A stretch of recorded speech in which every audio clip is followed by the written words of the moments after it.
Okay, we're gonna get started, and John Northrup is gonna not be on the screen because he is gonna have the agenda on his computer. So he's here. I don't know if you can see him. But we have John muted, and we also have Colette Kunkel in here, and she's muted, and Julie McWhorter's in here. And then I'm gonna unmute our board members that are at home so they can hear us. So Corey. Yep, I can hear you. Okay. Kim, can you hear me? Yes. Sorry, my screen says Lydia. It's still up from her Zoom. No, that's okay. Debbie, can you hear us? Yep, I'm good. All right. And then Mr. Aker is here. I'm going to unmute you. And Mr. Luther, I'm going to unmute you. And everybody else that's on, if you want to speak later during the public forum, just remember to hit your raise hand button. All right, we're gonna go ahead and get started. Okay, it's 6 o'clock. We'll call the meeting to order. The first meeting we have tonight is the budget hearing for the 2020-2021 proposed budget. It's a public hearing. Any president have any questions or comments on the budget? Julie, I think the tax rate was the same or just a little bit less, if I remember right, than what it was last year. Yep, it was actually a couple pennies less as of right now, but after we certify our budget, some numbers come in later from the county and the state might tweak it a penny or two, but we're right for last year. Okay. Any board members or anybody in the audience, public, have any questions on the 2020-2021 budget?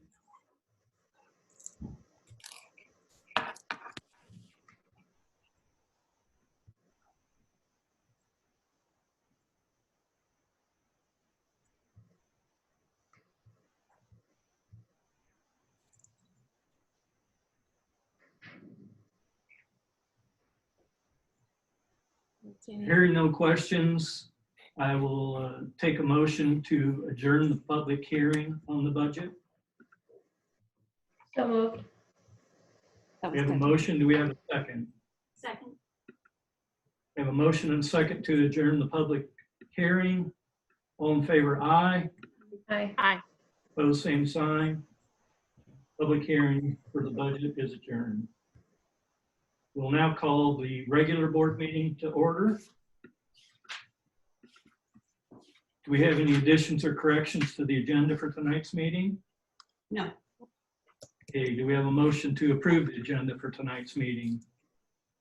So moved. Do we have a second? Second. All in favor, aye. Aye. Opposed, same sign. Agenda's approved. Okay, we'll move into the consent items. Anybody have any questions or comments on the consent items?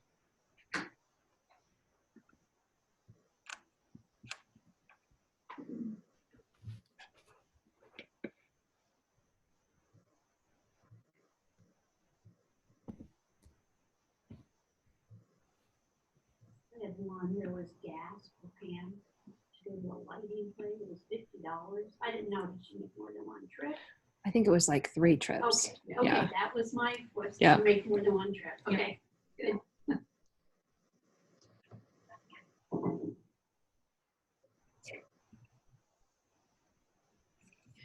We have any other questions or comments on the consent items from board members?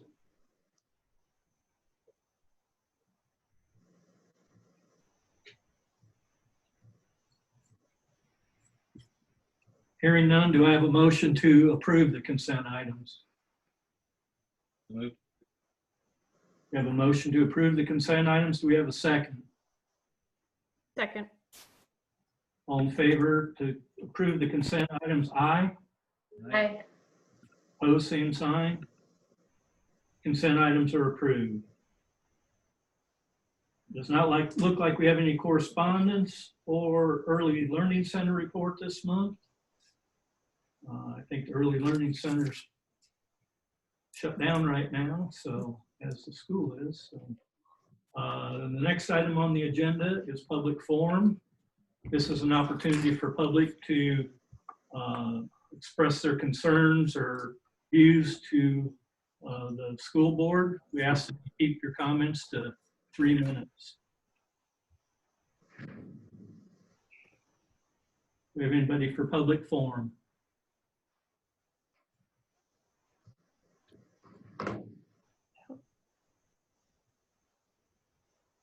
Is anyone?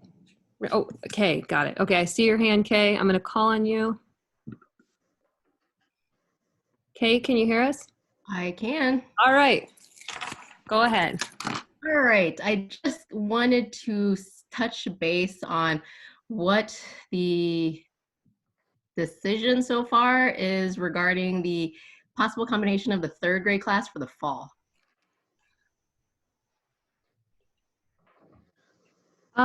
There really hasn't been much of a decision made right now. I mean, we've all gotten your emails, and we appreciate those. Just the current conversation we had last month is just looking at possibilities of where we could cut in the budget. And that was an idea of combining the 2 3rd grades into 1 3rd grade, but that wasn't a decision or anything like that that's been made. It was just a conversation. So when will a decision be made regarding that then? It would probably, if we decided to combine them into one class, the board would have to take action on that, and it would probably be during the May board meeting. But What about regarding when to start hiring? Because I know a majority of the parents are not on board with that decision right now. And I've spoken with many of them, and they all agree that we do not want our children combined for this fall year. Right. We all got your emails. And so the decision would probably be made after the May board meeting if the board decided to combine them. Because right now it hasn't been decided that. Right now Okay. it just stays the same unless the board takes an action to combine the 2 classes. It would just stay as it is now, 2 classes. So the board would have to make a decision to change the way we've been doing business. So as of right now, it's just 2 classes. So if I understand correctly, then if Mr. Aker has started the process of hiring and interviewing, he can go ahead and tell them we're looking for a 4th grade teacher along with the 3rd grade teacher. Well, I mean, If you're saying that the decision hasn't been made to not to go against it, then technically that he's okay to go ahead and say, are you interested in 3rd grade position or a 4th grade position? Because the decision hasn't been made to combine into 1 class. Right now, we're thinking still moving forward with 2, so we need a new teacher. Right now we've advertised for a 3rd grade position, and we are interviewing people for the 3rd grade position. And that would be an administrative decision. So I would have to visit with Mr. Aker, and we would talk about, what is he looking for in a 4th grade position and what kind of requirements. When we made the ad right now, the people that we advertised for were for the 3rd grade position, and what we're looking for in a 3rd grade teacher, which is very likely similar to what we'd be looking for in a 4th Upper elementary, yes. So then what's the process to allow Mr. Aker to move forward with that? We would If have the decision hasn't been made to combine the class. Mr. Aker and I would have a conversation about that. And we meet on a regular basis.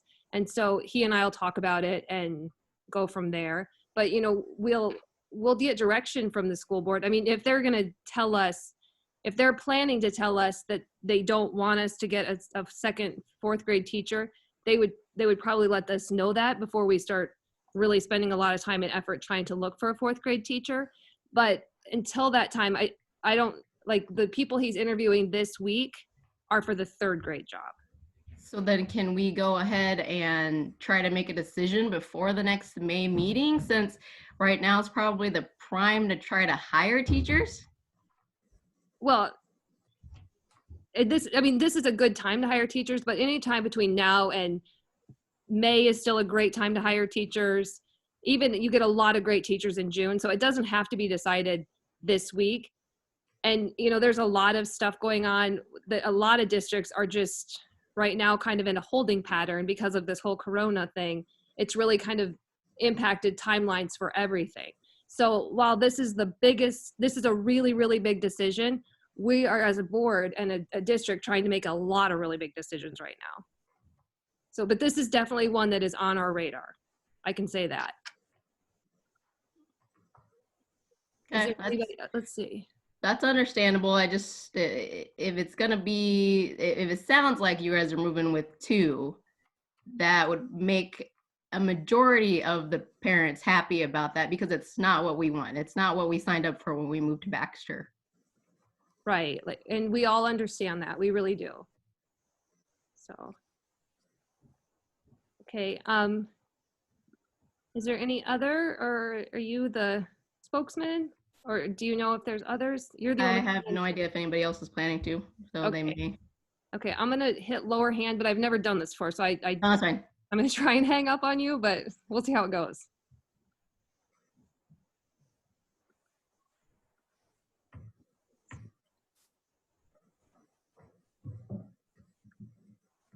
Anybody else?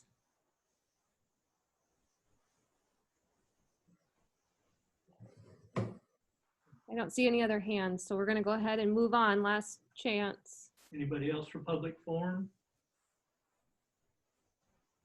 Okay, we'll move on to the next item on the agenda is our business items. Building project update. I guess I've talked to Dale several times. They're moving along. I think they got the outdoor steps report just a couple days ago. They're doing sheetrock. I think the first part that was sheetrock, they have painters moving in on that. So there's quite a bit of interior work being done. They put the storm sewer through the east parking lot to get it ready for paving. So I think everything's on schedule as much as it can be with that. So everything seems to be working pretty good. So any board members have any questions on the building project?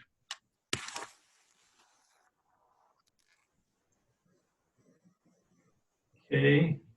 Also under the building project is the general obligation bond, series 2020. I think that was just bid today. Julie, if you want to speak to that. Yep, I will. So we had, I sent out 16 requests for bond bids for our final 225,000 general obligation school bonds. It so happened that the COVID-19 pandemic happened just shortly after that. And with the volatility of the market and the environment right now, the majority of those banks they're just laying low. They're just kind of hanging tight to see how the market plays out and how the economy plays out before they decide if they want to bid anymore for bond issuances. Having said that, we did get 2, one from State Savings Bank, who is our current depository for the district. And we also got one from Exchange State Bank in Collins. And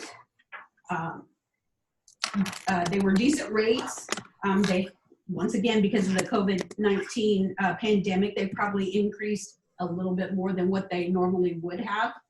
But they still weren't that bad. So depending on which year you went or which year you're looking at, the 5-year general obligation school bonds for Exchange State Bank went from a 3.2 to a 3.7, and State Savings Bank went from a 2.625 to a 3.1. So that makes State Savings Bank the lower of the 2. And so it would be the superintendent's and my recommendation, as well as Piper Jaffray, to go the low bid, which is what we're going to approve for the in the resolution and the next action item, to go with State Savings Bank. Do any board members have any questions on that? No. Looks good. Guess I'd add, it's nice to see that our local bank Mhm. put a bid in on that and was actually had the best rate for us, so. Yep, I actually hadn't heard from them. I sent these out on March 24th, and then sort of everything fell apart shortly after that. And I hadn't heard from them, so I sent them a reminder yesterday, and I'm glad that I did, because they had said that they're a little bit out of balance with the way they're doing their day-to-day business. And so then they came back with us first thing this morning with the bid. So I was glad they did. So the next item is to adopt a resolution directing the sale to the lowest bidder, and that lowest bidder is State Savings Bank. So do we have a motion to adopt the resolution to direct the sale to the lowest bidder of State Savings Bank? So moved. We have a motion. Do we have a second? Second. We need to do roll call on that, Julie. Yeah, who was the second? Was it It Kim? was Debbie, I think. Was that you, Debbie? Kim. Oh, it was Kim. Yes, roll call vote is Corey Robinson, Yes. Debbie Meyer, Yes. Colette Kunkel, Yes. Kim Ticky, Yes. John Northrup. Yes. Thank you. A resolution's adopted to sell the bond to the lowest bidder of State Savings Bank. I see there's a bullet point on here, possible to delay. Yeah. That's an email or phone conversation Yeah. from Story Construction. I visited with Jamie. He called me a couple days ago, and he just was wanting us to know that if the governor were to put a shelter-in-place order out, it could impact. He said he doesn't even know for sure that would impact construction, but it might. And so if it did, it could then delay the project, and it could also incur a little bit more expense because then we would keep Dale on longer. And he said, as of right now, just with everything, they're probably about 3 weeks behind where they originally thought they would be. So instead of end of May, now it's more like middle to end of June. And then I also heard from Natalie, our Workspace, our interior designers, and she hasn't heard anything official, but one of the companies that is building a lot of our furniture had like a pretty major shutdown with some sick employees. And so there could be a delay in a little bit of the furniture, but she hadn't heard. This was probably 2 weeks ago, maybe, when she talked to me, and she hasn't had any updates since then. But just know that this corona is impacting the timeline of things. So just wanted to make sure everybody was aware of that. I know Story, when I've gone in, they have all the workers wearing masks and they have hand sanitizing stations set up. And so they're doing, I think, what they can to. Yeah, and I think we discussed this. You got people wanting to. Oh. We discussed this, I think, in the previous meeting where they were, I think I did, where they have sort of shelter in place already with their contractors and Story Construction's employees. So, generally a contractor or subcontractor might work here for a while and then go to other job sites. Well, they've shut that down. So really the contractors and subcontractors that are here are staying here. They're not, moving around to different job sites. So I think that was a good move on their part. Mm-hmm.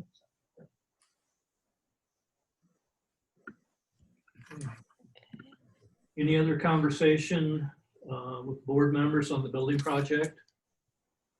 Not really. I haven't actually been out there. I was quarantined till just this week. I was kind of excited for the board meeting to get out of the house. But it looks like, from the pictures I've seen, it's coming along. So There is one spot where Dale pointed out where the sidewalk along the street that turns and comes back for the ramp. There's a pretty good change in elevation there, and it really wasn't addressed in the plans what to do with that. It's probably too much to sod it and be able to keep it in place. So he suggested some sort of a retaining wall there. I've got free access to free retaining wall blocks. So, and Dale said that Story Construction would donate The labor. well, not the labor, but a dump truck load of rocks for it. So I'm going to try to work on it, maybe get a couple other community members to help me out. It's not a big project, but so. Okay, we'll move on to principals reports. Jason, if he's available, if he could go first. Jason, you want to go first? Sure. So, wow, I don't know really what to report, so I will just say that we're trying to understand this whole idea of education as it looks in this modern day world.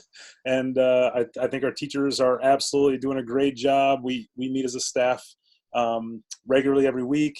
They're meeting as teachers with their partners, lots of communication home, really trying to make the absolute best out of this situation. So I'm sure Rob would chime in, just being able to see kids the other day at the parade was pretty awesome. All of our teachers and enjoyed that. But then more than that, I was many community members reaching out to me and thanking us for that. But that wasn't really, thanks wasn't really what we needed. It was just more trying to just see our kids and see our families again. So that was really good. But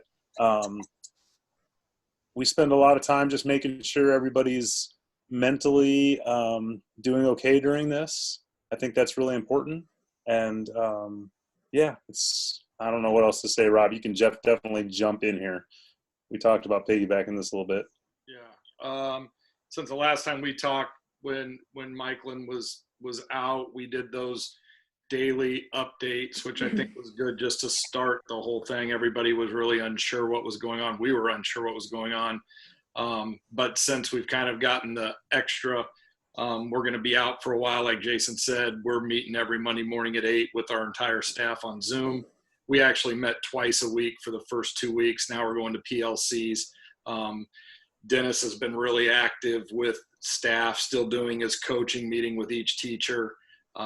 Lots of communication. We're starting to gather data on how many kids are responding to teachers by Zoom or by Google Classroom or having some sort of meeting. And that includes book clubs and sports teams meetings. And we've had a lot of that too. What we're seeing as the kids are getting older, we're getting less and less contact and involvement. Our by every grade. So our 6th grade is our best grade. I think we're truly missing 4 or 5 kids. And then it bumps up a few kids every grade. Travis and I are reaching out to those families, finding out what the issue is. Michael and Jason, Josh sent out an email getting data on survey data on who has devices, which we know at 612, but who has adequate internet access. Trying to find that out. We're just starting to brainstorm some plans for the kids that don't, may include packets. Just read some stuff today from Josh and Michaelin and whoever else about maybe some hard drives and things we can do over that nature. So we're trying to stay as in touch as we can. A couple other things. One is the kids that were failing before March 13th, told by the state that we can't make that up unless it's a credit recovery situation. So Travis and I have just worked with teachers to move those kids into a credit recovery. We're pass fail across the board on everybody 612. Unless it's a DMAC dual credit class, then it's still pass fail, but on a different level. And that would include Mr. Frowine's classes and Miss Applegate's high school juniors and seniors in English. So talking to Travis today, we think we've cut that fail list in about half in a week. We feel pretty confident we're going to keep cutting it, except for the kids that were probably destined to maybe not receive credit or fail anyway. And they're just not being in touch with us. So really stressing to finish up that teachers contact parents as well as students. Doesn't really matter if they're 12 or 17. We want the parents to know what we're expecting them to get back turned in. We're moving forward now with some new learnings and new standards. We need those kids to stay engaged and involved the best we can. So pretty proud of our teachers right now. Like Jason said, I think I've came the full circle of let's hammer it hard to then let's back way off and make sure our teachers are being taken care of. It's pretty stressful for them. They're trying to handle their families and their students and everything else. Now we're just trying to find a happy medium of what we can expect teachers to do in this craziness and crisis, and then also still meet the needs of our students. But I've had nothing but positive feedback from many people on here right now and so many others that have reached out over the last month. So I feel like, at least in the community, they feel like we're giving a great effort and trying the best we can. I would add, we opened back up the Chromebook checkout for elementary and opened it up for the whole elementary. So I think initially when we did 3-5, it was kind of early in this, and so I think some parents were kind of like, yeah, we can get by without our computers for a while. And we had about 26 students check out computers, and we opened that back up, like I said, but this time for the whole K-5. And I'm pretty sure that right now we're sitting somewhere around 120 total devices being checked out. So a lot of parents taking advantage of this, knowing that, that the devices that they had or didn't have at home, now is the time they can, do some of that work as well. And so it was really good to get those parents reaching out to us. We tried to hand some out today. We probably only handed out about 20 of those. So I imagine our Friday handout time will be pretty loaded getting those out. But yeah, just a lot of communicating between our teachers and our parents, and trying to keep as much normal activities as they can, and just staying in good relationships with our students. But it's not a perfect situation in any way. I mean, I multiple times today had conversations with different people, just how it looks and how you're giving kids feedback and just all the different things. I mean, it's just right when you think you might have something figured out, another obstacle gets in the way. But at this time, Jason, do all the elementary grades have online content available for the students then, or? Absolutely. Every one of our teachers has their office hours. They have their Zoom times with kids that they set up above and beyond those. They're reaching out through all different, their class Facebook pages with work. They're trying to get as much out there digitally as they can into the hands of parents. But then we also have a whole nother group that are getting physical packets out to kids. And just because not all of our kids have the internet, we're sitting, I think it's roughly around 20%, I think, of our population that's responded to our survey. I mean, I can say everybody in the elementary school except for one student has an email on file, parent-wise is what I mean. Every parent has an email on file. So we emailed out a survey to the parents. But as a district, we're sitting around 20% that don't believe that they have adequate internet service to do the work. So they're sitting on hotspots that are just slow and lagging. There's too many people in the house. Parents are working from home and they're on their computers all day long, and the internet's not reliable because of being out in the country and just not having a great speed, great I don't know all the magic of the internet, but anyway, all the great things that they need to have to make it work.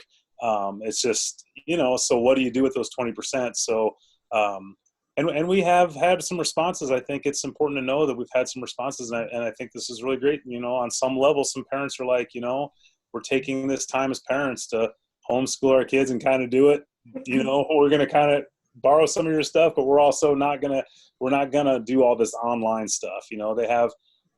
There are parents that believe that screen time should be limited. And, one reached right out to me and said, I know your teachers want us to do all this stuff online, but we limit screen time. So we're going to continue to limit it. And okay, the state can't require us to, or we can't require you to do this work. So I understand. So it's a unique situation for sure. So like, do you try to get a packet out to those kids then, or? Yep, teachers are trying every which way they can to get that information. So I know, like, on the back door of the school, there's a box with some teachers' stuff sitting in it where parents today came to pick up their Chromebooks, and then they drove around the other side of the school and picked up their packet of stuff that the teacher had left for them. So we're trying to get it out there any way we can. Good. I wondered about, I don't know how well it'll work, but reaching out to PC Partner to see if they had any sort of if they could had hotspots or could set up some like regional Wi-Fi areas. I don't know how that might look or work, but I thought, well, it might not be worth it. It might be worth a shot just to see if they can help. Probably most of them probably rural, so I don't know how that would work, but thought, well, it might be an idea. A lot of companies have done that, and we had PC Partner out at our house, like for us personally, because when this all first started, we needed better internet than what we had with me being working from home and then our son home from college and one in high school. And so one thing they talked about is that people have to have a home phone for them to be able to turn it up to faster, or they have to be able to get into their house and like physically put the wires in or something like that. So it's not quite as easy as like Verizon or something like. I know it's different than like just a normal hotspot. Because I reached out to them right away when this first happened, but we could certainly reach out again and see if there's more options. Because I do know that I've seen like things from like T-Mobile, and a lot of places have said that they're not going to charge you more if you go over your usual internet, like on your hotspot and stuff, just because of the unique situation that we're in. But I think there's also like some of these rural places, like even where I live, there's not a lot of options for great service other than PartnerCom.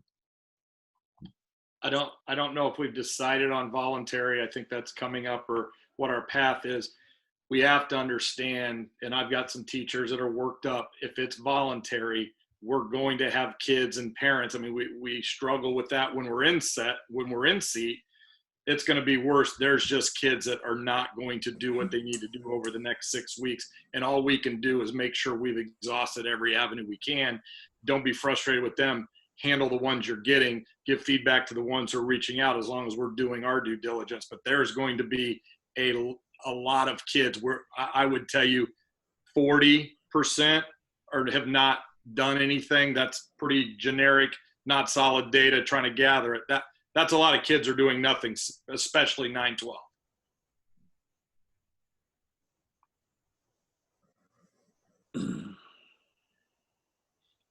Any other board members have questions for one of the principals? No questions, just from an elementary perspective. I think the teachers are doing a great job with getting information out and sending tons of resources. I mean, as a parent, I feel a little overwhelmed with all the stuff, information overload that we're getting, which is a really great problem. So the teachers reaching out by Zoom, and Mrs. Horton with her dog's birthday party today online was a great way for the kids to connect and see each other. So I appreciate all the teachers are doing with this. Any other board members have questions, comments? I would echo middle school, high school teachers as well are doing great.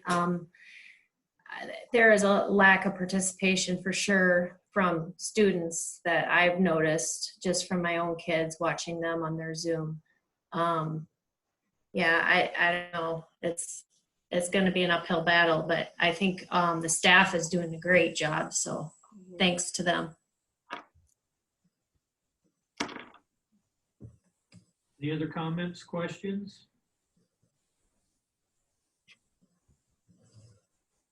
Okay, hearing none, we'll move to the next item on the agenda. And that's a supplemental board policy for the COVID-19. It will be in effect from April 1st to December 31st, 2020. And it addresses the legal requirements of emergency paid sick leave for employees to protect students, employees, and community members. So Julie, do you have anything to add to that? No, this was just a recommendation from our legal counsel, and it just addresses anything that may be in a gray area when it comes time, to something were to happen with somebody in our district getting sick or something like that, and just how to address all that gray area that you wouldn't normally have to address. So, nope. It's pretty straightforward. Okay. And being that it's time sensitive here, when we approve it, we will waive the second hearing or second reading of it, and so we can approve it tonight. So Anybody have any questions on that? Oh, Nope. Do we have a motion to approve the supplemental board policy regarding the COVID-19? So moved. Do we have a second? second? We have a motion and a second. All in favor, aye. Aye. Same sign. Supplemental board policy regarding the COVID-19 is approved. Next item on the agenda is a resolution waiving required number of instructional hours due to the COVID-19.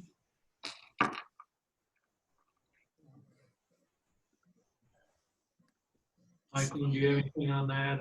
Was that something that was put out by the Yeah, state? so the governor waived the 1,080 hour requirement up through April 30th. This one is actually through April 13th, but she's changing it to the 30th. We'll change this one. And then she's also said that she'll give us guidance at least 2 weeks ahead of April 30th, which would be next Thursday, as to what her next steps will be. So I don't know if she's going to do it in a couple week increments, or if she's going to go ahead and just send us back to school, or she's going to send us just call it over. We just don't know that yet. So this waives these days up through April 30th. And then depending on which option we go with, there's 3 paths, and we'll get to that later. But depending on which option we choose, then it'll depend on what hours we make up.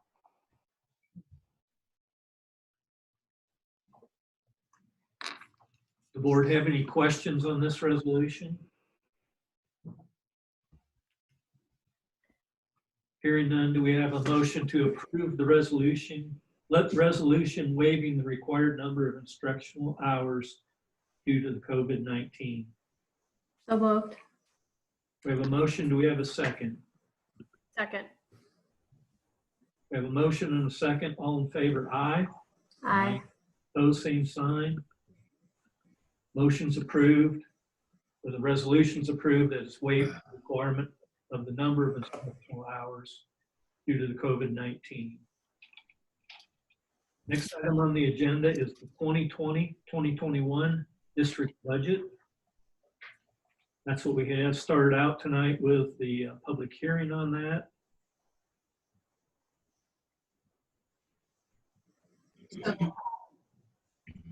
With what we proposed in the budget public hearing was that the tax rate would be at 17.479, which would round up to 17.48.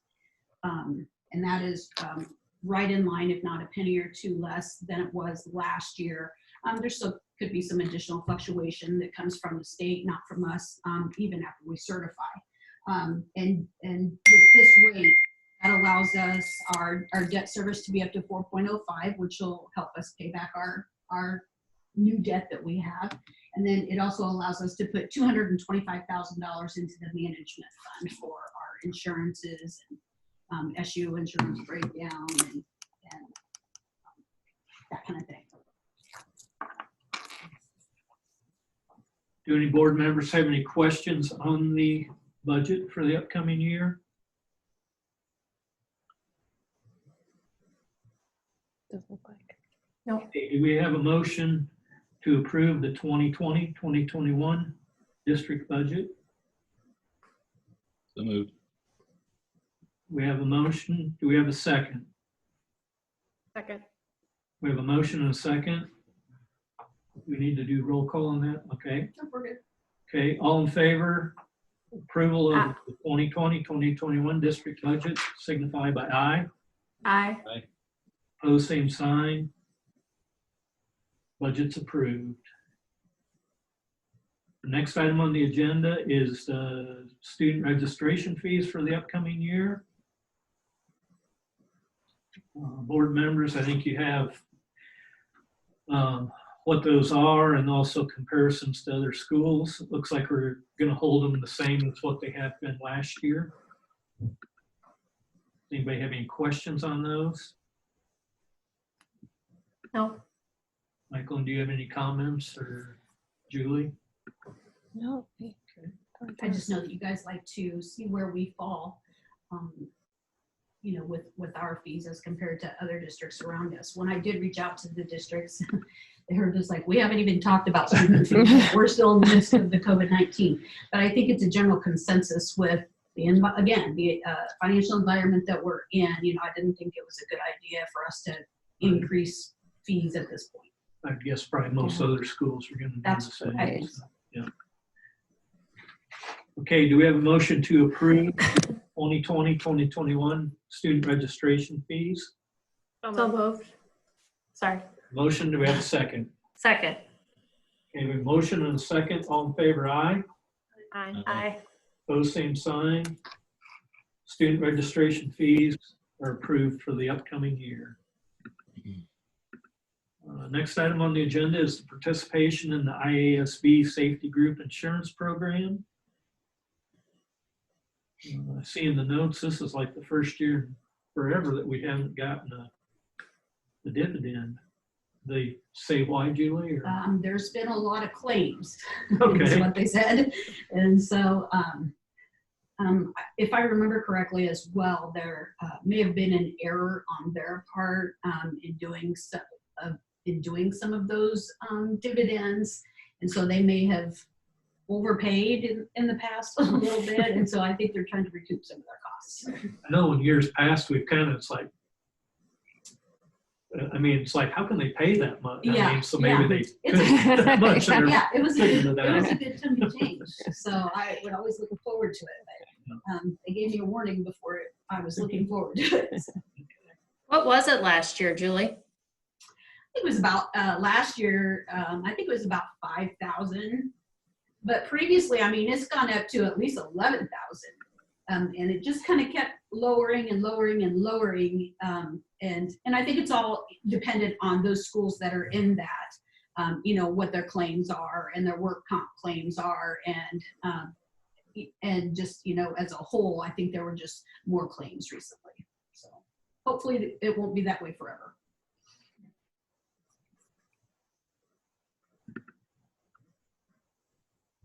Any other questions on that? Hearing none, do we have a motion to approve our continued participation in the IASB Group Insurance Program? We have a motion. Do we have a second? Second. We have a motion and a second. All in favor, aye. Aye. Opposed, same sign. Continued participation in the IASB Group Insurance Programs approved. Next item on the agenda is the Iowa School Finance Information Services. And that's just the annual membership, is that correct? Yeah, and really that's pretty minimal, in my opinion, for Yeah. the services that we get from them. Michael and I each year go to the annual budget workshop, which helps us prepare our budget for the following year. And to me, being in front of Larry for a whole day is something that you don't really get. I mean, he's Right. really, you know, he's a great resource. And they So- also send weekly video updates with legislative Webinars. updates and webinars. And I mean, it is definitely worth whatever, 400 bucks. Board members, Not to should- mention, sorry, not to mention, we can reach out to them whenever we want. You know, Margaret Buckton is actually a lobbyist, and she's part owner of this ISPIS. But she used to be a Des Moines Public Schools school board member, and so she really does know the school financial side of things inside and out. And actually, she is who I went to when I asked for the resolution for the waiver of the hours. And it was a matter of an hour or so, and she had the resolution written up and sent back to me already. So, I mean, they're really pretty quick in responding as well. Board members have any questions on that? Nope. Hey, do we have a motion to approve our continued participation in the ISPIS membership? So moved. We have a second. Second. Second. We have a motion and a second. All in favor, aye. Aye. Opposed, same sign. Okay, motion's approved to continue our participation in the ISPIS membership. Next item on the agenda is to approve seniors for graduation. Michael, I think we approve them, but Pending they get all their completion of requirements. their requirements. Maybe Rob wants to speak to that. I don't know. Rob, I'm going to unmute you. Let's see. Oops. Okay, do you want to talk anything about graduation or seniors? No, I mean, obviously we know that seniors, if they were passing as of March 13th, they're going to be set to graduate. Talking to Travis about the seniors today, I would feel positively hesitant that they will all meet that. It's just going to be onto a couple of them to be able to get some things done between now and May. This is new and different, but if we were in session, I would feel pretty confident we're going to get everybody there. And if we don't, we continue to work with them through the summer. Now that we're standards, reference, or base grades, we can pick the pieces that they didn't get meet proficiency and work with them over the summer. So yeah, I mean, I would approve everybody at this point, but know that, as always, John knows if we have anybody, we put in a certificate of attendance and hold it. So.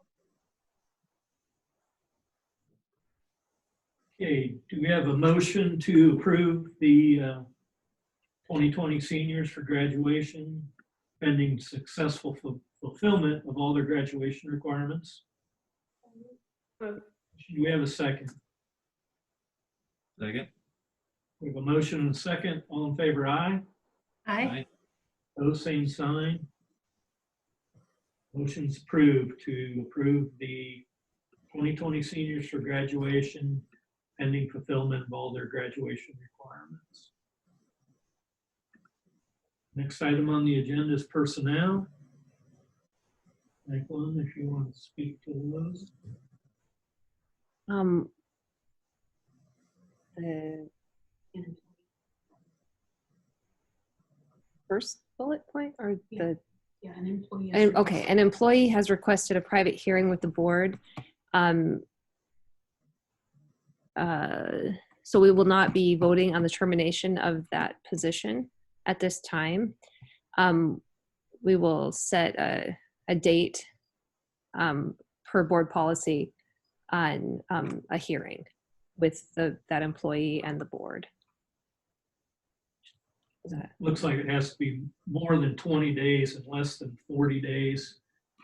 Julie, I think you spoke to a legal representative, and with the COVID-19, there may be requesting, or not requesting, but recommending that we maybe pick a date actually longer than 40 days in case school remains closed. Or Yep, that's correct, because the private hearing has to be held with the majority of the board members, if not all, the superintendent, the board secretary, employee, and possibly the employee's representation.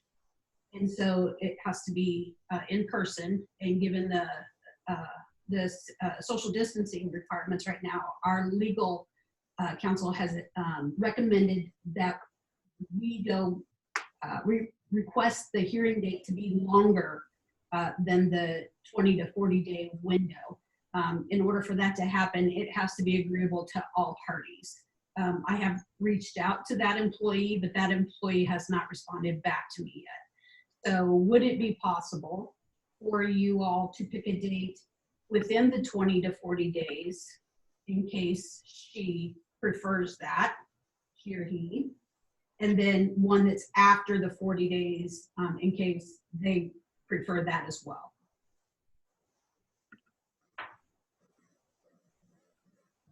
so within the 20 to 40 days, it looks like we're April 27th through May 17th.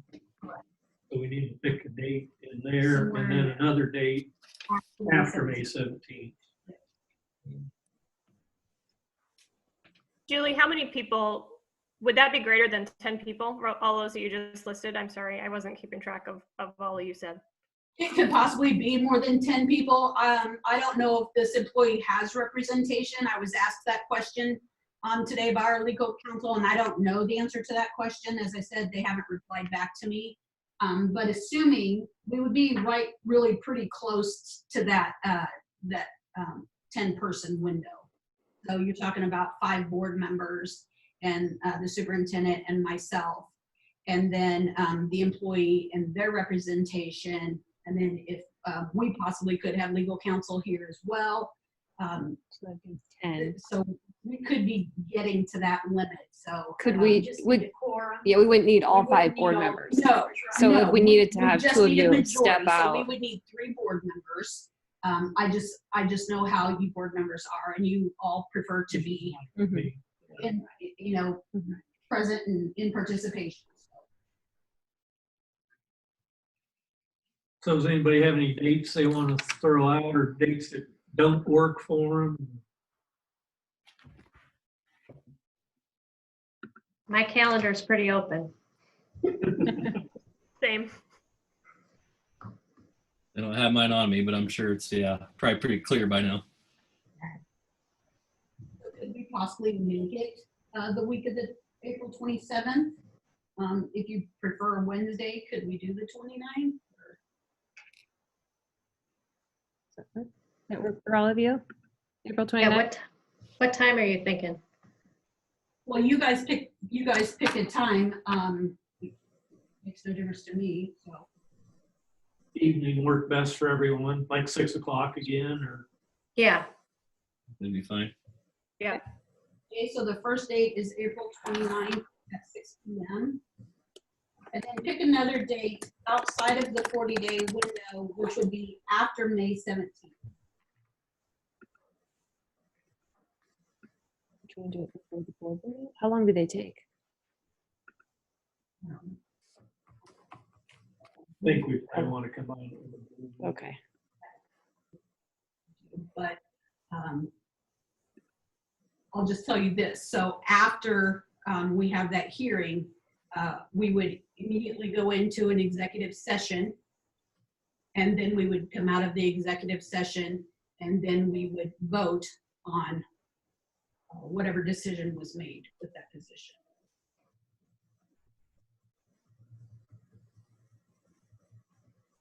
And I'm not sure. When's our regular board meeting? The The 20th. 20th. And is Memorial Day on the 25th then? Mhm. Not that it may be going anywhere, but I don't know, if we take that into consideration. It has to be after the 17th. After the 17th. Yeah. What about like 18th or the 19th? Like Monday or Tuesday of that week? That would work for me. yeah, Does that work for everybody? yeah. That be an okay date? Julie, do you think? Well, I think it is for me, but I mean, I think their purpose of this was assuming that this is gonna go longer, so we wouldn't be able to be in person.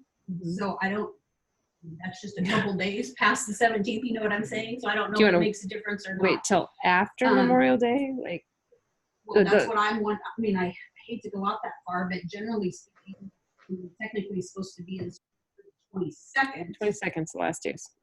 Give it the last day of school. So do you want to do the week of Memorial Day? How would you feel about that? You guys pick. It makes no difference to me. I would imagine we may end up moving it anyway, depending on what they decide. So maybe you just want to pick a I guess I wouldn't mind having it done before like the end of the school year. date. Okay. Well, then let's stay with the 18th, and we'll just go with that for now. Okay? Okay. At 6 o'clock. Sounds good. You. Julie, did you, or Michaelin, did you ask our legal if there's any possibility to waive the in-person requirement if we're still social distancing and we would potentially have more than 10 people gathering? Is there a possibility we could do it via Zoom at all? I don't have the answer to that question. I do our legal counsel, but as you can imagine, they're just inundated with the COVID-19, so they weren't real quick to get back to me. Yeah. But they were the ones that suggested that we pick, or recommended that we pick a day after the 4th. So I felt like it was a better idea if we were in person. But I'll clarify that and get back to you. I think I'd read Okay. it came out that it said face-to-face. Is that in the board Yeah, policy? It's in the policy. Was it board policy? I think so. Or was it what I provided you maybe also? What you provided. Okay, I'm gonna. Is it says face-to-face, and that's what we have to do. Say that again, Julie. If board policy says it has to be in person, then we have to be in person. Yeah, and it's not even, yes, but let me see what it says here. Participants at the private hearing must include at least a majority who will sit as a hearing panel to hear the recommendation of the superintendent and any cross-examination presentation which may be made by the employee.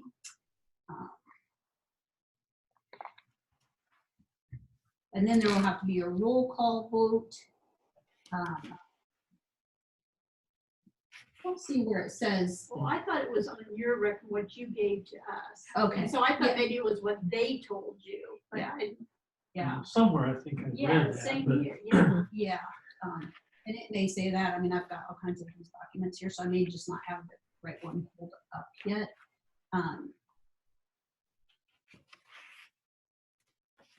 I wonder if there's any like wiggle room with all this Right. this stuff going on. I mean, they've So they were, as you remember, when we were trying to serve the notice, we struggled with serving the notice because you have to do it in person or by certified mail. And so when it says in person or by certified mail, that does not mean email and they can reply to it, even though that's what we got. I mean, so there was no wiggle room with that. I even contacted our lawyers and they're like, no, we don't want that. It says in person or by certified mail. And so there was just very little wiggle room. So I would imagine that they want it because in person. yeah, because then after the hearing, we have to go into closed session, and then we have to come out of closed session, and then we have to go into open session, and then we need to have a vote, and then we need to have a roll call vote. So I think we just better plan on it'll be in person. yeah, that's my recommendation. But I can clarify that with our council.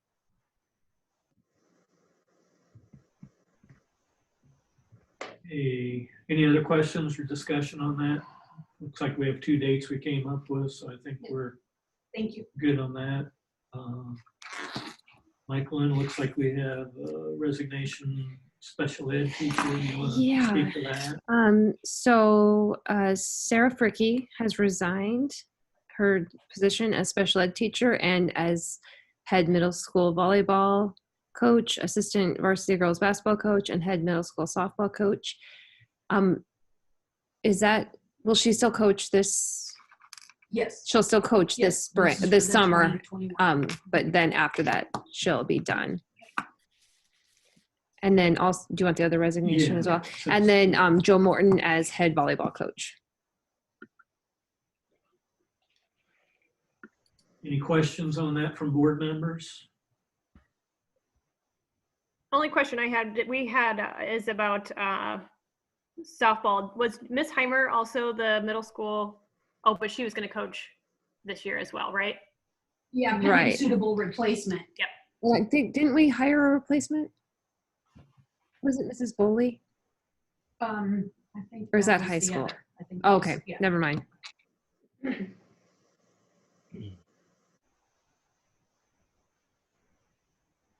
Okay. We have a motion to approve the resignations as presented.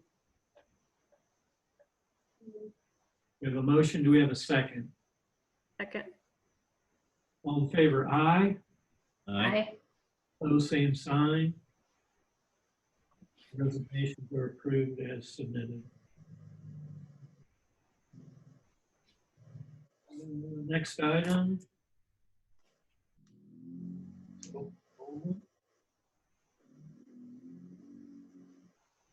Doesn't look like we have any this month. Facilities, grounds, and transportation is the next item on the agenda.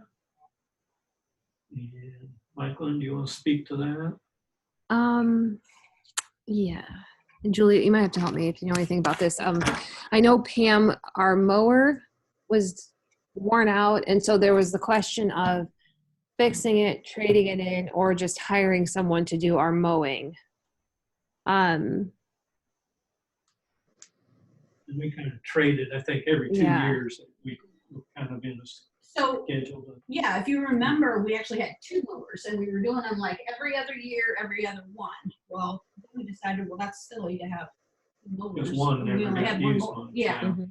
So we went down to 1 mower, and then we waited an extra year or so to buy a mower. And so if you clicked on the bid option there from Johnson Brothers, I'm really quite shocked that he gave us what he did give us, because the way he had prefaced it was that it was in bad shape.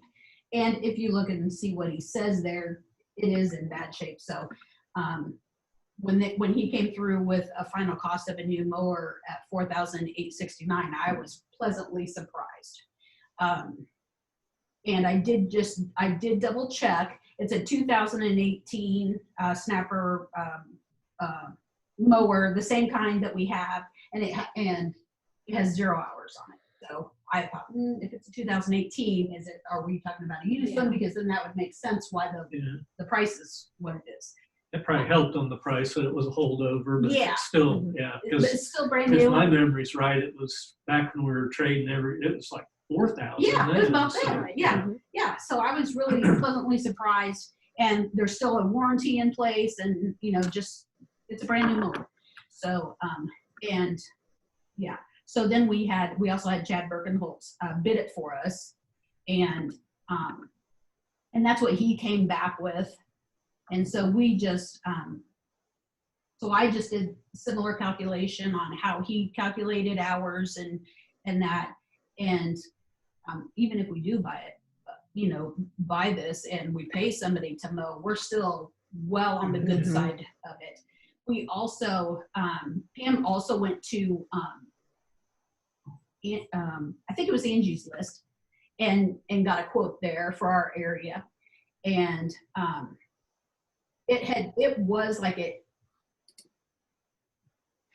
48,000, I believe, is what that guy, but then he backed it off because of things that were happening right now, the COVID-19 and all that. He backed it off to about, but it's still 24,000.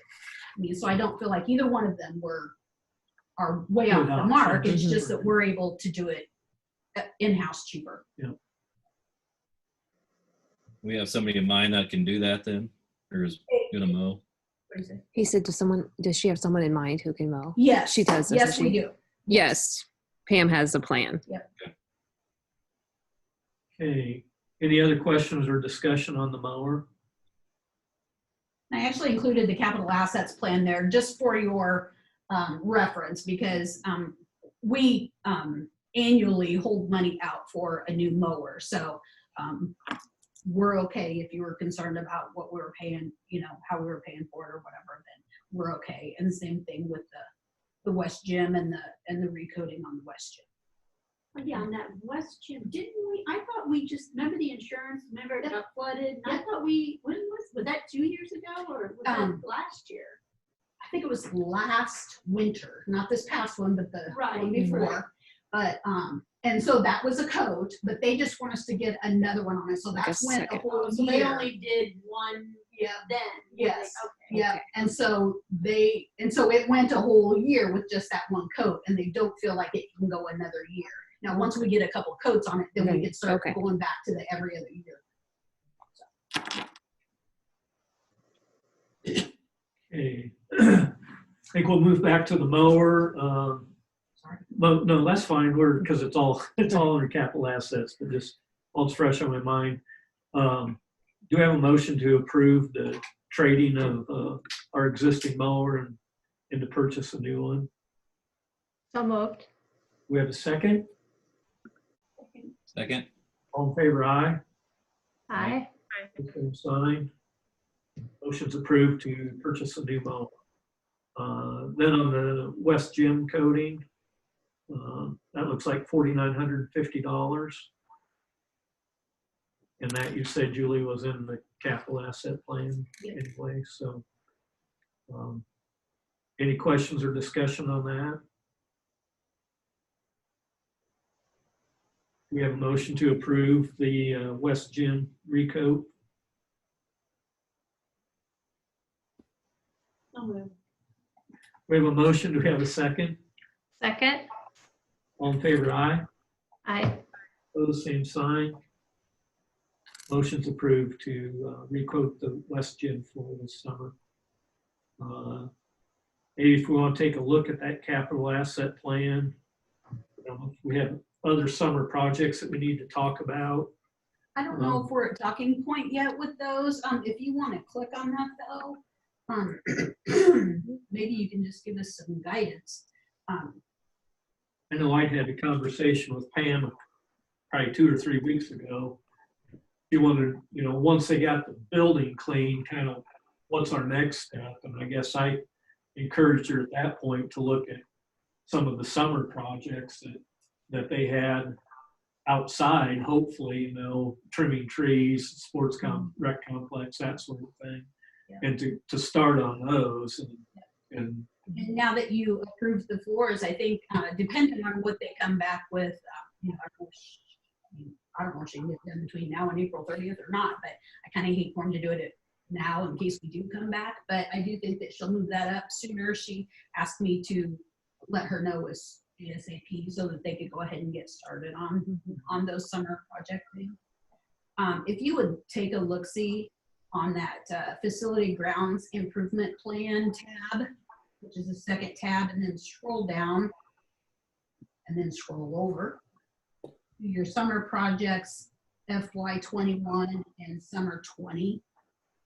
You'll see that I put the lawnmower amount in there and then that West Gym recode in there. And so those are really the only two things that for the summer project that you've approved.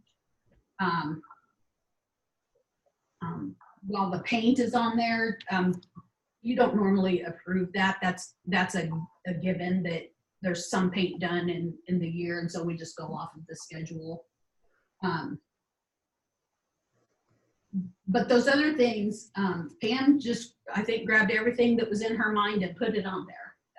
And so, including that snow pusher for skid loader and the repair of the front sign, I took the liberty of just striking through those because I felt with that repair front sign, we've gotten bids on those before, and that's a pretty good chunk of change. And I just don't know that that's where you would want to spend or what money we do have right now for that. But I wasn't sure where you all fell on the rest of that stuff. Did we just do that by the ag building, kind of regrading that a little bit just like 2-3 years ago to prevent the water from flowing into the building? Between the bus barn and the ag building, trying to divert the water or that, and then they poured that bit of concrete out in front of the ag building, between the ag building and the street. But I think I remember them talking about something about the sidewalk, maybe. Is it like So- fill Yeah, up the with sidewalk ice? that's lower. The sidewalk, yeah. So then it's and it's right there on the north side in the shade, and so it's like a sheet of ice in the wintertime. It doesn't seem that hard to do. To me, I guess carrying on with that conversation I had with Pam, is I encourage her to do some of those projects that if they have the time to do it now, and that hopefully we won't maybe have to hire as much summer help if they could do it themselves. So I guess looking at that, that's something with the skid loader, and that we could probably do ourselves type scenario if we just need to scrape the sod back and replant grass seed or whatever. Another project I thought of is east of the music room there, where that water comes Yeah. under the thing, under the parking of the neighbor. That I see somebody's got a tile on that now, but I think we just need to dig down. There's an intake there, storm sewer intake. We just need to, that's something that I could help them out with, or I think that's something we could do on our own probably without having to hire that. So just projects like that. I know Story Construction, they'd mentioned that Kit's Courtyard, some of those trees are getting a little bit unruly. They need a good trimming. Rich, I mean, that's what he went to college for.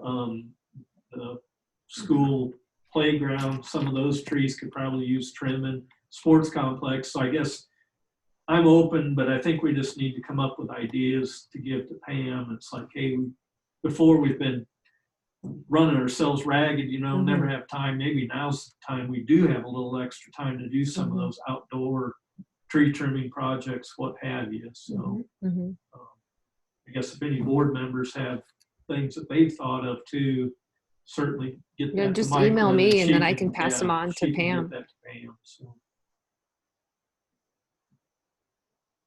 What's the shop building bathroom? What's that about? Well, Pam showed that to me last year. There's actually 2 old restrooms in there that eventually we probably need to do something with. I don't know, that's something that maybe even, I don't know if the VOAG teacher, what his building skills, I know they build a little building outside. I don't know if that's something they could take on as a project or not, but it is, both those bathrooms are old and need attention, I guess I would say. So like to replace the toilets and the sinks? I mean, they're not ADA compliant. Yeah, I know one of them isn't ADA compliant for sure. So. Yeah, they're just pretty run down. I've only been out there and they showed me it like one time and they're pretty run down. But that might be a project that the ag class could do. I don't know if they have those skills or that's not. Something that, we could have that conversation maybe with the ag instructor to see if that's, if we bought the materials, if that's something they class. Looks like the bricks might need some attention though, huh? In the front. Yeah. It was like on the corner, like down by the wellness. Yeah, she says by the fitness center. There's some bricks that need tuck pointing or something, she said. I don't think she has any quotes for that, but I don't think it was a big job. Some of those projects like the ag building, John, you were talking about, and the water diversion by Hoskins House, if Troy and I could help with some of those projects too. Just throwing that out there. I'm volunteering Troy, but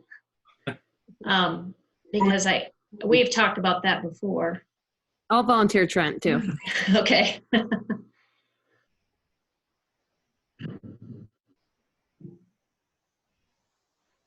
Any other questions, discussion on So do you the want summer to projects? do the brick? Do you want to do that? Well, let's Or get some Have her bids? get some quotes. yeah, get some bids and see what all that she's. I guess I haven't noticed it myself yet, but if she could kind of describe it or give us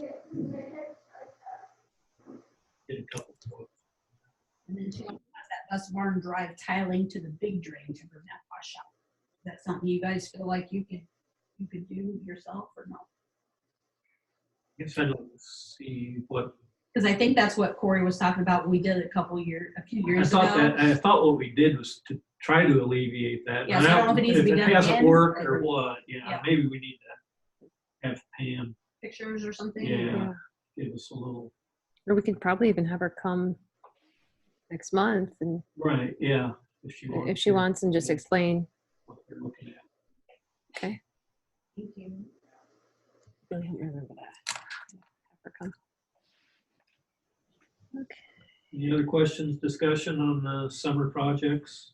How do you feel about the gravel and the rock at the school complex? Replacement. That's a few $1,000. Just needing more gravel and rock out in these different places. Yeah. Let me see if I can get you that figure real fast.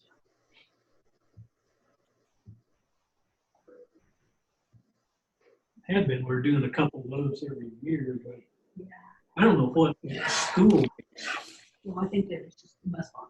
over on the bus barn. It's our new model me cement. Right. That's the best part.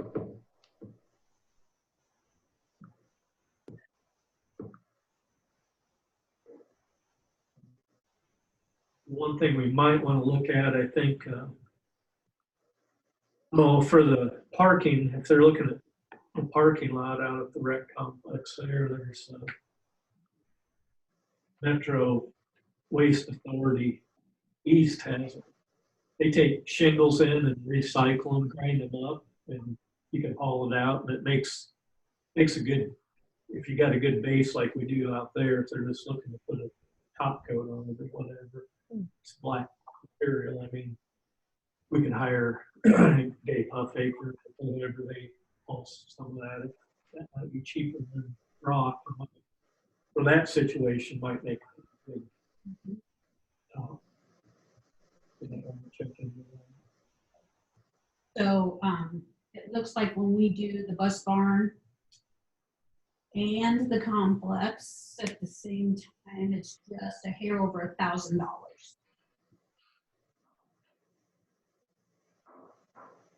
So walk at the bus barn is like 800, and then gravel and sports complex is 541. These are in different years, so I'm sure we have to adjust the prices, but it looks like when we do it together, we get a better deal.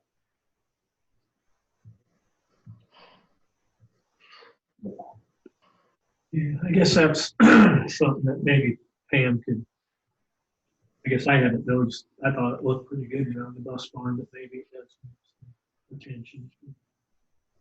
Or that's, if they're just trying to get in the rotation, every year bring a load in or whatever, because it does disappear over time. So You want to sit on that for now? I don't.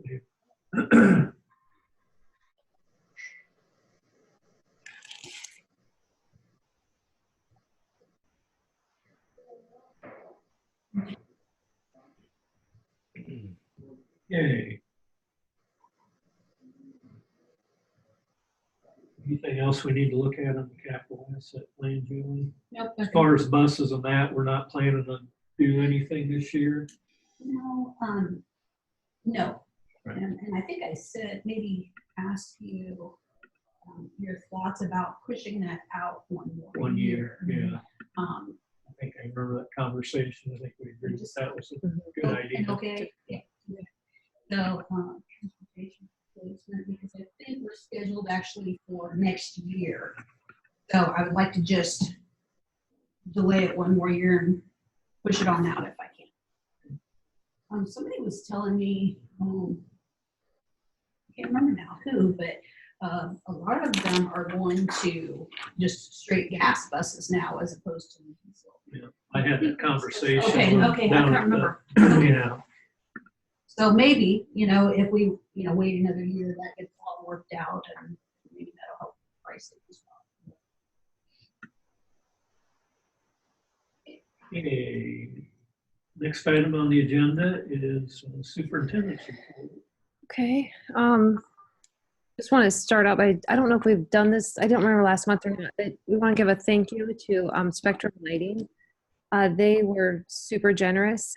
Jen Robinson contacted us and donated a bunch of really nice teacher desks. So we have those, several teachers, and have those in their rooms. There's one in the office, some really nice chairs. So we're very thankful for that. And then another easy one is just, I was contacted by the mayor, and she wanted to know if we still plan on selling bricks at Fun Days. And if so, how much? And I told her I would get back to her after the meeting tonight, because I think, are they at your house, John, or you have Yeah. them piled somewhere? I think there's about 300 or 350 of them. Okay. So I know we talked with the board about if we wanted to do it as a school or if we wanted to get it to a booster club and let them do it, or I guess that's a conversation we could have tonight. I guess if we did it as a school, we'd probably turn around and put the money towards the project.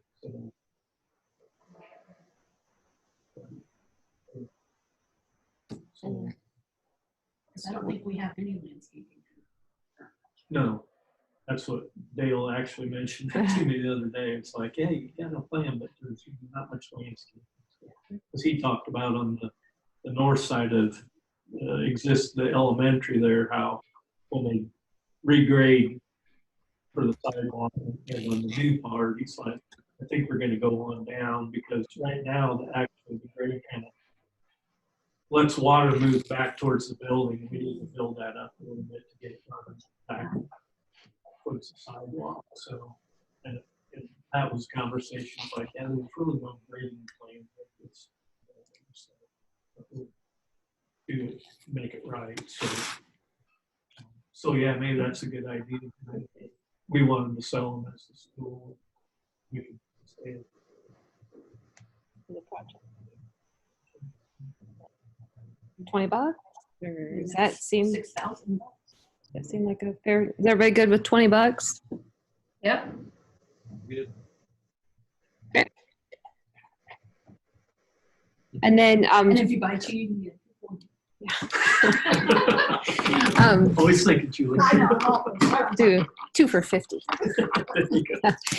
And then Jen also asked me about tours of the building, and I said, well, that all depends on if it's done.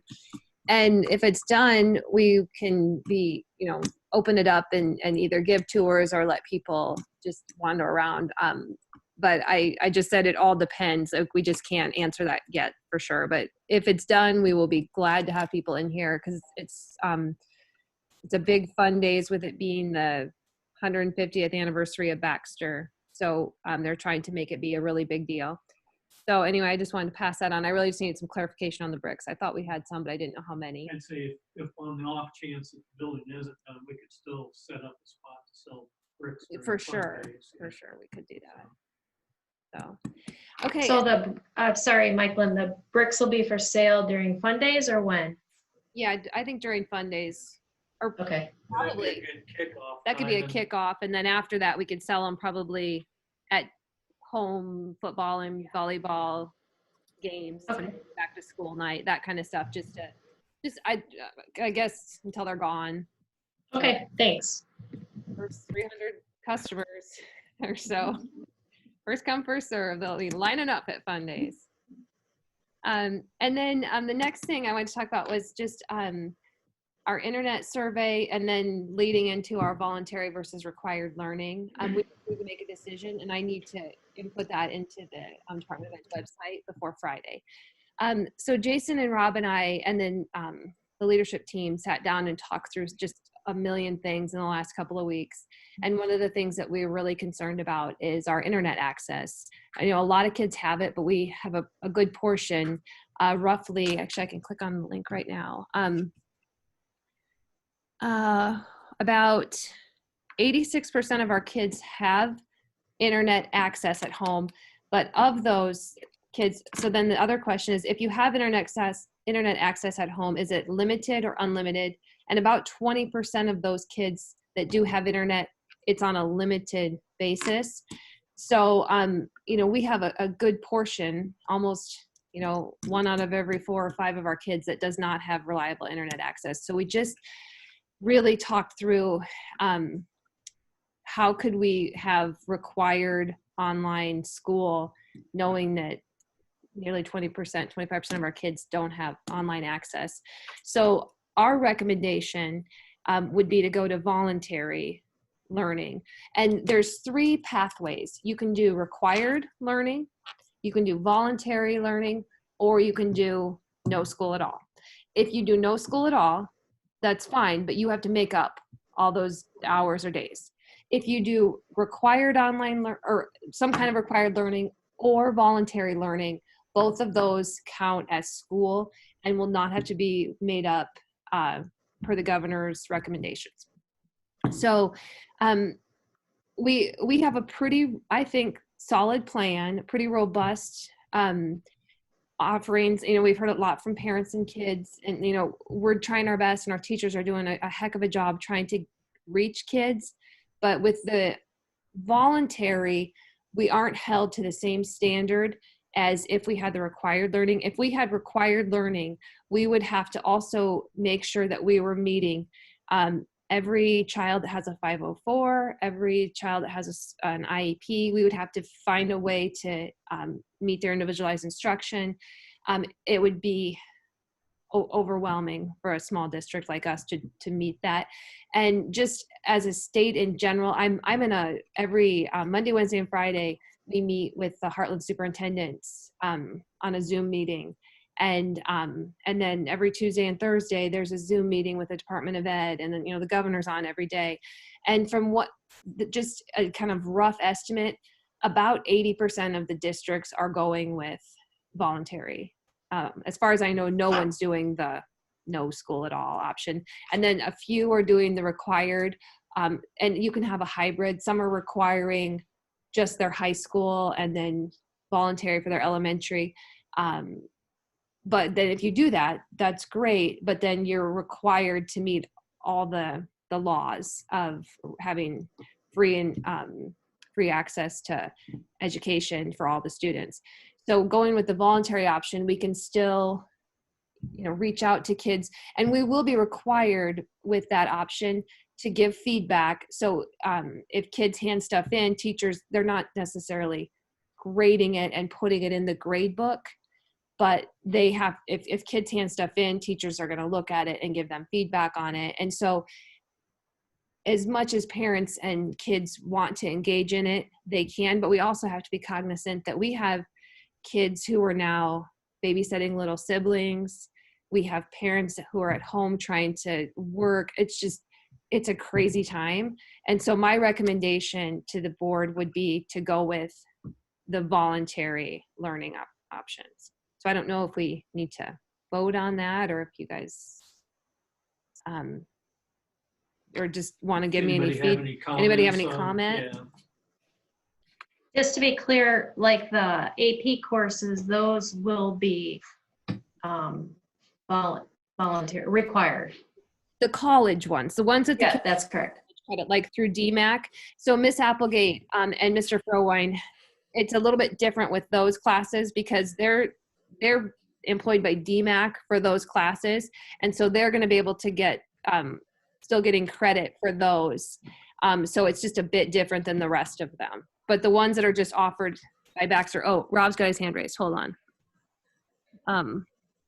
Go ahead, Rob. Yeah, just so the board knows, we have some students in both of those. Well, I think there's 4 classes that have chosen not to do it for DMAC credit. So they can just continue on with their pass grade for Baxter credit, but they will not receive DMAC credit. And we've had some students that have said, I don't want to do the required learning that DMAC is having me do the last 8 weeks. So just give me my pass and I'll get my Baxter credit, just so people are clear on that. And also the regents, or actually all the schools, the colleges and universities in Iowa have changed their requirements. And so they're now accepting pass-fail grades. So that won't impact our kids. They call it hold harmless. They don't want to have the kids hurt by any of this. So it's just gonna not hurt them that they're having a pass-fail grade. So that's our recommendation.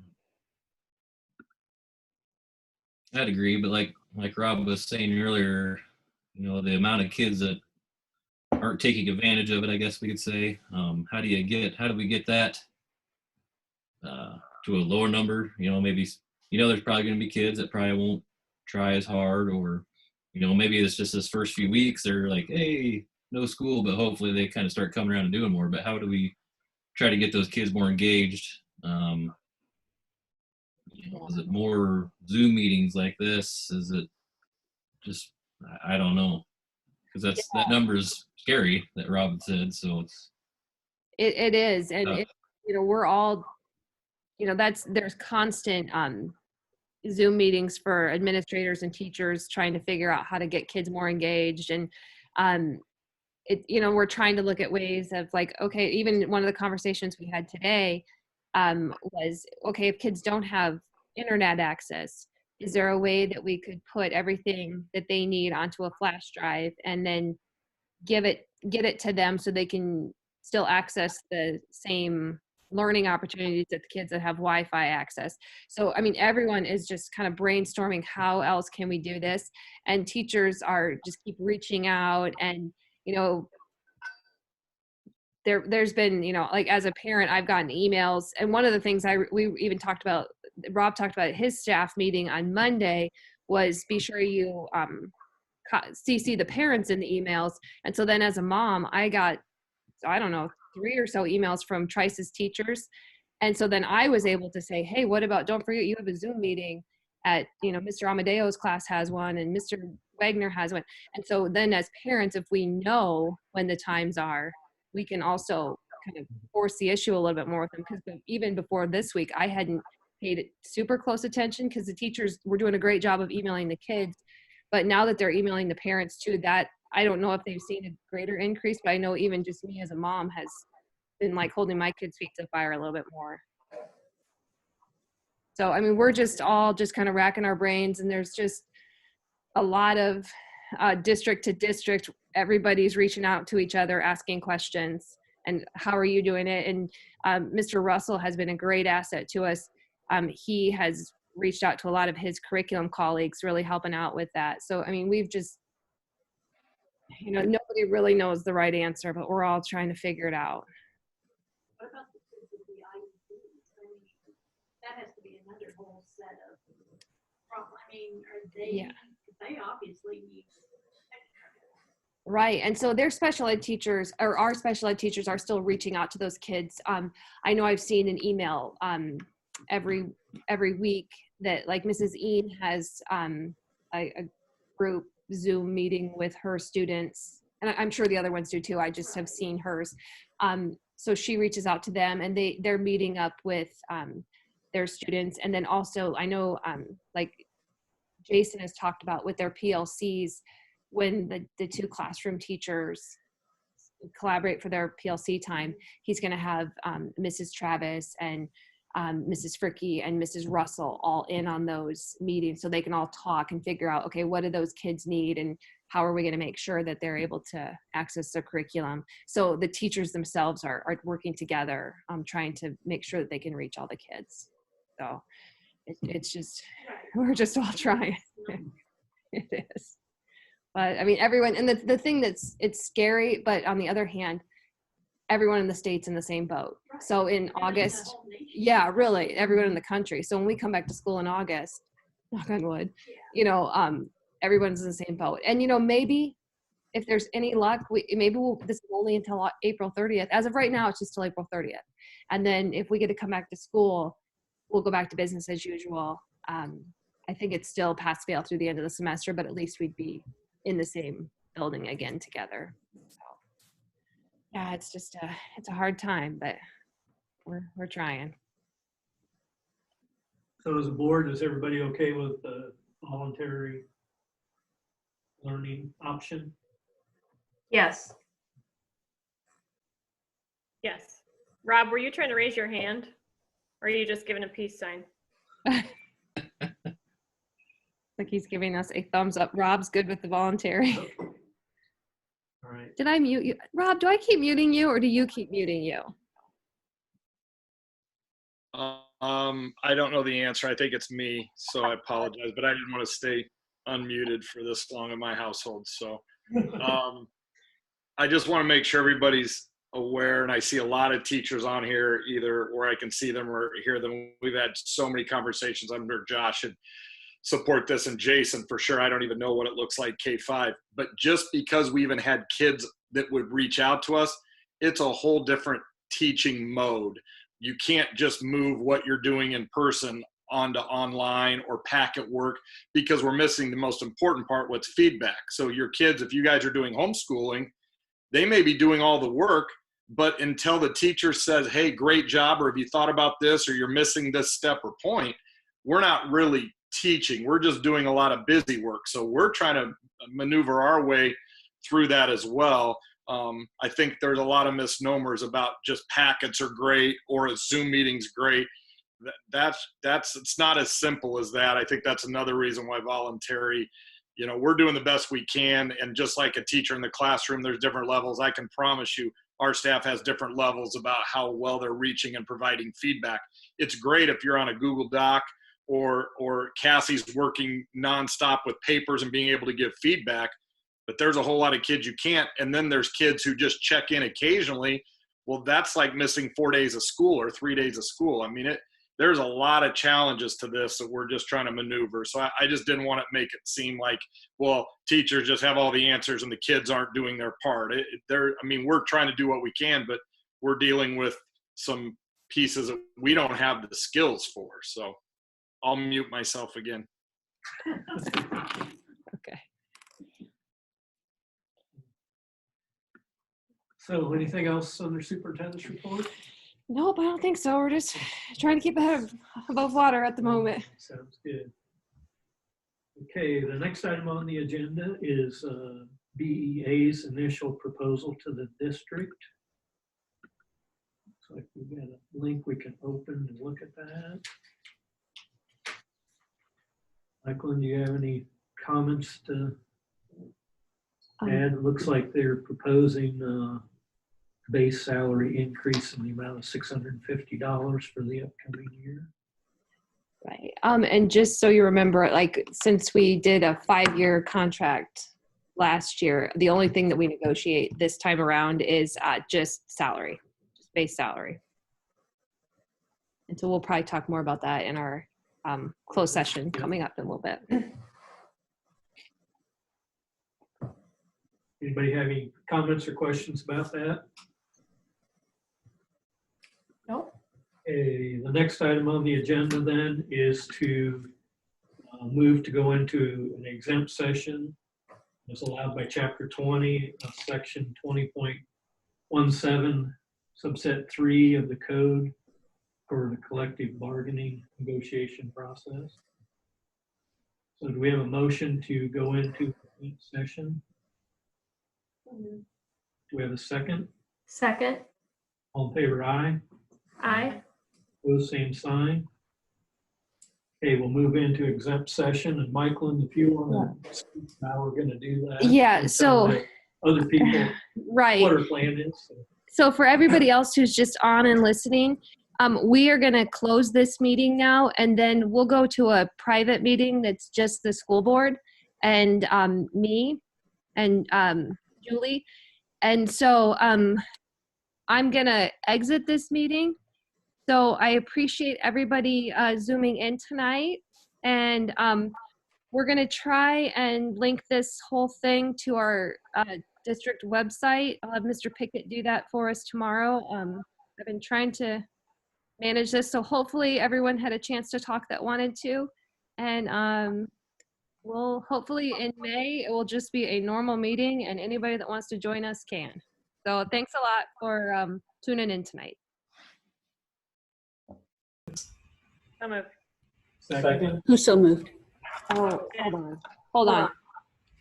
I think we didn't record that last little bit. Can It shows John that it's say it again? To, For the proposal? yeah. Okay.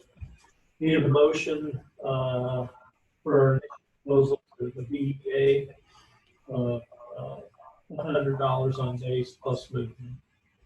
So moved. Corey moved. Second? Second. Yep, in a second. Okay. Got a motion and a second. All in favor, aye. Aye. Opposed, same sign. Motion's approved. Okay, now I'll entertain a motion to adjourn the meeting. So moved. Second, Corey second. all in favor, aye. Aye. Opposed, same sign. Meeting's adjourned.